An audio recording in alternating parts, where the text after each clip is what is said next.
خوشگواره زندگی تیریږي. مسله ټوله دا ده. دویمه مسله چې زموږ په معاشره کې کم بګاړ راځي هغه دا چې خاوند د ښځې تابعدار شي. مور او پلار غریبانان بوډاګان شي، د خدمت محتاج شي، د خوراک د کانا پینا محتاج شي، د میچازو محتاج شي. په دې وخت کې چې کله مال واده وکړي نو زه ښځې سره ته لاړ شم، او که چېرته مور مې یو خبره وکړي نو د ښځې په سر مور بې عزته کړمه، چې پلار مې یو خبره وکړي د ښځې په سر طرفداري وکړمه، پلار بې عزته کړم چې پلاره ته خو نه پوهېږې ظالمې هسې دې خبرې شروع کړي دي. وایي د خدای بنده دې مور او پلار ستا دپاره څومره یار تکلیفونه برداشت کړي دي. 9 میاشتې مور به دې خېټه ګرځولې، 9 میاشتې تا باندې تکلیفونه تیر کړي دي. مور د مور حق ته ادا کولی شي.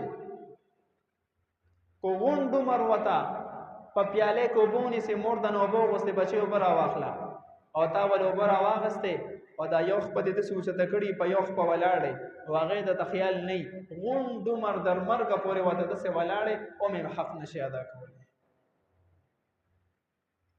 او د ښځې په سر باندې بیا موږ څه وکړو؟ مور او پلار پرېږدو.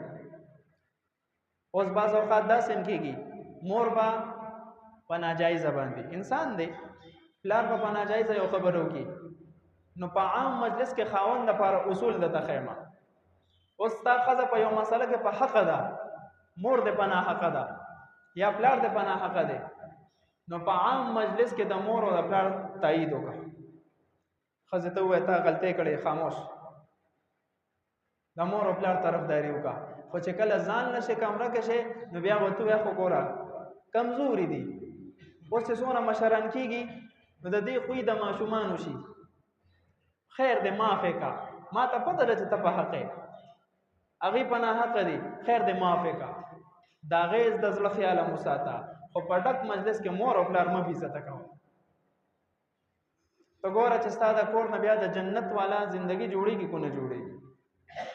حدیث مبارک کې راځي نبی کریم صلی الله علیه وسلم وفرمایل چې کله حضرت فاطمه رضی الله عنها نکاح وشوه د حضرت علی رضی